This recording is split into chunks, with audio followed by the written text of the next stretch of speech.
네, 오늘은 조금 경건한 이야기로 시작을 해야 되는데 조금 경건하지 못한 이야기로 시작을 하고자 합니다. 목회자에게 있어서 일주일 가운데 제일 자유로운 시간이 있다면 언제일까요? 네, 저에게 있어서는 주일 저녁입니다.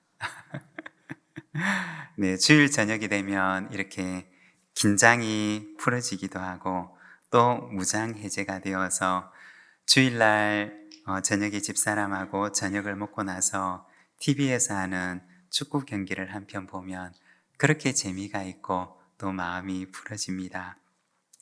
그런데 최근에는 축구를 안 보고 배구를 봅니다. 네, 최근에 여자 배구 선수들의 이야기를 담은 프로그램을 보게 되었는데 프로에서 방출된 선수들, 프로에 올라가고 싶지만 올라갈 수가 없는 선수들, 이런 선수들의 이야기를 다루는데 마치 그 프로를 보고 있으면 제가 그 선수들 가족이 된 것처럼 이 선수들이 좀 잘 됐으면 좋겠다 하는 마음을 갖게 됩니다. 그런데 그 프로그램을 보는 가운데 참 인상 깊은 한 장면을 보게 되었습니다. 선수들이 경기를 하거나 훈련을 하면서 일기를 적는 것이었습니다. 자기가 실수한 것, 그리고 오늘 잘 안 된 것, 그리고 다음 경기에는 꼭 잊지 말고 기억해야 될 것, 이처럼 자기를 돌아보면서 일기를 적는 것이었습니다. 그리고 이것이 선수의 발전에 있어서 굉장히 중요한 과정이라고 합니다. 그 일기에는 무엇이 적혀 있었느냐? 굉장히 어려운 것들이 아니었습니다. 그리고 아주 그 어려운 기술에 대한 것이 아니었습니다. 알고 있는데 잘 안 된 것들, 알고는 있지만 그 순간에 제대로 적용하지를 못해서 실수한 것들, 이와 같은 기본기에 대한 것들을 적는 것입니다. 저는 지난 안식년 기간에 목회를 오래 하셨던 한 선배 목사님의 권유를 받고 제자 훈련에 대해서 혼자서 공부하는 시간을 가졌습니다. 그리고 혼자서 준비를 하면서 저 개인에게 굉장히 유익한 시간을 가졌습니다. 그 안에 나와 있는 내용들은 제가 전혀 알지 못하는 새로운 내용들이 아니었습니다. 다 알고 있는 가장 기본적인 내용들이었습니다. 그런데 그것이 나 자신을 돌아보게 하고 또 나 자신을 점검하게 하는 굉장히 유익한 시간이 되었습니다. 우리가 좀 더 성숙한 신앙생활을 한다고 하는 것은 우리가 전혀 모르는 새로운 내용들을 더 많이 배워서 가능한 것이 아닙니다. 내가 이미 알고 있는 것, 하지만 잠시 잊고 있었던 것, 우리의 기본으로 다시 돌아가는 데 있는 것입니다. 이번 11월과 12월은 기도에 대한 주제를 함께 나누고자 합니다. 기도라고 하면 어쩌면 우리에게 너무나 익숙하고 또 잘 아는 것일 것입니다. 그러나 우리가 이 기간 동안 예수님께서 우리에게 가르쳐 주셨던 기도에 대해서 우리가 다시 한번 돌아보며 우리가 더 성숙한 기도를 향해 나아가는 시간이 되기를 바랍니다. 오늘은 예수님께서 가르쳐 주신 기도, 관계라는 제목으로 말씀을 함께 나누고자 합니다. 성경 가운데 예수님께서 가르쳐 주신 기도가 기록된 것은 오늘 우리가 함께 읽고 있는 마태복음 6장의 말씀과 그리고 누가복음 11장에 기록되어 있습니다. 오늘 본문에는 잘 나타나 있지 않지만 누가복음 11장을 보게 되면 이 주기도문이 어떻게 나오게 되었는지를 기록을 하고 있습니다. 누가복음 11장 1절에 보면 이렇게 말씀을 합니다. 예수께서 한 곳에서 기도하시고 마치심에 제자 중 하나가 여짜오되 주여, 요한이 자기 제자들에게 기도를 가르친 것과 같이 우리에게도 가르쳐 주옵소서. 예수님께서 어느 날 기도를 마치고 오셨는데 제자 중에 하나가 예수님을 찾아온 것입니다. 예수님, 우리에게도 기도를 좀 가르쳐 주십시오. 라고 찾아옵니다. 그러면 이 제자는 기도에 대해서 전혀 몰랐기 때문에 그런 것일까요? 그렇지 않았을 것입니다. 아마 이 제자의 마음 속에는 조금 더 성숙한 기도로 나아갔으면 하는 그 바람 가운데 예수님을 찾아왔을 것입니다. 오늘은 9절 말씀을 중심으로 해서 예수님께서 가르치신 기도는 어떤 것이었을까? 우리가 함께 묵상하는 시간을 가지고자 합니다. 먼저 첫 번째로 주님께서 가르치셨던 기도는 관계의 기도입니다. 9절 말씀을 우리 자막을 보면서 같이 한번 봉독하겠습니다. 그러므로 너희는 이렇게 기도하라. 하늘에 계신 우리 아버지여, 이름이 거룩히 여김을 받으시오며. 예수님께서 가르치셨던 기도는 이렇게 시작을 합니다. 하늘에 계신 우리 아버지여. 예수님께서 제자들에게 가르치셨던 그 기도의 첫 마디는 무엇이었느냐? 우리말로 번역된 한글 성경에서는 하늘에 라고 하는 말이 먼저 나오지만, 그러나 헬라어로 된 원어 성경을 보게 되면 파테르라고 하는 말로 시작을 합니다. 이 파테르라고 하는 말은 아버지라는 말입니다. 그러니까 예수님께서 제자들에게 가르치셨던 그 기도의 첫 마디는 하나님과의 관계 속으로 초청을 하는 기도였던 것입니다. 기도로 들어가는 첫 관문은 무엇이냐? 바로 하나님과의 관계 안으로 들어가는 것입니다. 하나님과의 관계 속으로 들어갈 때 이 관계의 문을 열어젖히게 되면 바로 그 안에 기도의 세계가 열리는 것입니다. 그 관계는 어떤 관계냐? 바로 아버지와 자녀와의 관계입니다. 헬라어로 된 성경 파테르라고 하는 말은 우리말로 아버지라고 번역을 하고 있는데, 그런데 예수님 당시에는 이 헬라어가 아니라 사실은 아람어를 사용하셨습니다. 성경학자들에 따르면 원래 예수님께서 사용하셨던 단어는 아람어 가운데 아바라는 단어였다고 이야기를 합니다. 이 아바라고 하는 말은 번역을 하면 아빠라고 하는 뜻입니다. 그러니까 예수님께서는 아버지라고 하는 단어보다 더 친밀한 단어인 더 어린아이가 아빠와의 그 원초적인 관계를 표현하기 위해서 썼던 아빠라고 하는 단어를 사용해서 바로 제자들을 하나님과의 관계 속으로 초청했던 것입니다. 하나님과 우리와의 관계를 아빠와 자녀와의 관계로 초청을 했던 것입니다. 여러분, 이 아빠라고 하는 단어는 어린 시절에 우리가 사용하는 말입니다. 다시 말해서 아빠에게 절대적으로 의존할 수밖에 없는 바로 어린 우리의 실존을 보여주는 것이 이 아빠라고 하는 단어인 것입니다. 그리고 그 아빠는 어린 자녀를 한없이 긍휼의 눈으로 바라봅니다. 이것이 바로 하나님과 예수님께서 초청하셨던 하나님과 우리와의 관계라는 것입니다. 아빠 혹은 아버지라고 하는 말은 관계적인 말입니다. 우리가 아버지라고 부르게 될 때 나와 내가 부르는 그 대상이 어떤 관계 속에 있는지가 나타나게 됩니다. 그런데 이 세상의 모든 관계들은 유한합니다.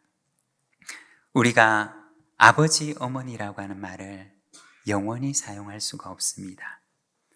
우리에게 허락된 시간 동안만 우리가 쓸 수가 있는 단어입니다. 그 시간이 지나가고 나면 우리가 아무리 부르고 싶어도 그 언어를 가지고 누군가를 부르거나 또 관계를 지속해 나갈 수가 없습니다. 제한된 시간 동안만 우리에게 허락된 단어라는 것입니다. 그런데 하나님과의 관계에서는 어떠하냐? 이 아빠라고 하는 말은 제한된 시간이 아니라 영원한 관계를 의미하는 단어라는 것입니다. 지금뿐만 아니라 영원히 우리가 부르게 될 관계의 언어라는 것입니다. 기도란 바로 하나님과의 관계 속으로 들어가는 것입니다. 우리가 간혹 이런 말을 쓰기도 하는데 나이가 들면 아이가 된다는 말을 쓰기도 합니다. 그런데 사실 보면 우리는 하나님 안에서는 영원한 어린아이인 것입니다. 그분에게 절대적으로 의존할 수밖에 없는 영원한 어린아이, 영원한 어린 자녀가 되는 것이 바로 우리의 실존이라는 것입니다. 어떤 분에게는 이 기도하는 시간이 굉장히 기쁘고 즐거운 시간이기도 합니다. 그렇지만 또 어떤 분에게는 이 기도의 시간이 너무나 서먹하고 어색한 시간이 되기도 합니다. 왜 그런 것일까요? 하나님과 나와의 관계가 바로 그러하기 때문입니다. 예수님께서는 제자들에게 가장 친밀한 단어인 아바라는 말을 사용하시면서 제자들을 기도로 초청하셨던 것입니다. 예수님께서는 제자들에게 이 기도의 시간이 하나님과의 관계가 너무나 서먹하고 어색하게 여겨지는 이 제자들에게 아니란다. 하나님과 우리의 관계는 본래 이렇게 친밀한 관계란다 라는 것을 말씀해 주셨던 것입니다. 여러분, 우리가 살아가다가 보면 세상 일에 매몰되어서 하나님과 내가 멀리 떨어져 있는 것처럼 여겨질 때가 있기도 합니다. 너무나 오랜만에 만난 가족처럼 서먹서먹한 것처럼 여겨질 때도 있습니다. 그러나 주님께서는 우리를 초청하십니다. 친밀한 관계 속으로 들어오라고 초청을 하십니다. 기도란 무엇이냐? 하나님과의 관계 속으로 들어가는 것입니다. 우리의 아버지가 되시는, 우리의 아빠가 되시는 하나님의 그 친절한 품속으로 나아가는 저와 여러분이 되시기를 바랍니다.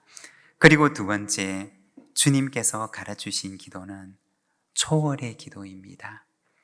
9절 말씀을 보면 하늘에 계신 우리 아버지여 라고 기도를 합니다. 이 하늘에 계신이라고 하는 말은 하나님께서 우리에게서 멀리 떨어져 계신다 라는 것이 아닙니다. 이 말은 하나님의 초월성을 가리키는 말입니다. 장소를 초월해서 어디에나 계시는 하나님의 보편성을 가리키는 말이고, 한계를 초월해서 무엇이든지 행할 능력이 있으신 하나님의 전능하심을 가리키는 말입니다. 오늘 우리가 읽었던 말씀 6절에 보면 이렇게 말씀을 합니다. 너는 기도할 때 내 골방에 들어가 문을 닫고 은밀한 중에 계신 내 아버지께 기도하라. 은밀한 중에 보시는 내 아버지께서 갚으시리라. 여기 말씀에 보면 골방에 들어가서 문을 닫고 기도하는 한 사람을 보여줍니다. 골방은 어떤 곳일까요? 골방은 닫힌 공간입니다. 외부와 차단되어 있는 은밀한 공간입니다. 그런데 그 은밀한 공간에서 일어나고 있는 기도도 듣고 계시고 또 응답하시는 하나님을 보여주는 것입니다. 우리는 간혹 하나님을 생각할 때 내 수준에서 생각하는 경우들이 있습니다. 그런데 하나님은 우리의 수준을 훨씬 뛰어넘으신 분이십니다. 우리가 성경을 보면 하나님을 가리켜서 말할 때 기묘자라, 모사라고 하는 찬양을 보게 됩니다. 그런데 이 기묘자라고 하는 말을 영어로 보게 되면 wonderful이라고 하는 단어를 사용합니다. 여러분, 우리가 언제 wonderful이라고 하는 단어를 사용하나요?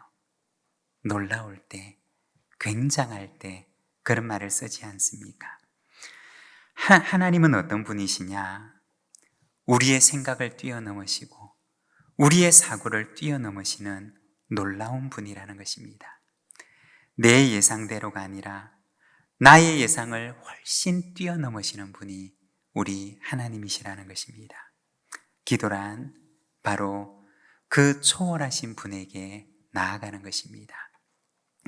그런데 그분이 바로 우리의 아버지라는 것입니다. 여러분, 때로는 우리의 삶 속에 우리를 낙심케 하고 우리를 절망케 하는 일을 만난다 할지라도 낙심하지 마시기를 바랍니다. 그리고 기묘자가 되시고 놀라운 분이 되시는 하나님께 나아가시기를 바랍니다. 우리가 상상할 수도 없는 방법으로 하나님께서 우리의 삶 속에 역사하실 줄로 믿습니다. 그리고 세 번째, 주님께서 가르치신 기도는 공동체의 기도입니다. 우리 9절 앞부분의 말씀을 자막을 보면서 함께 봉독하겠습니다. 그러므로 너희는 이렇게 기도하라. 하늘에 계신 우리 아버지여.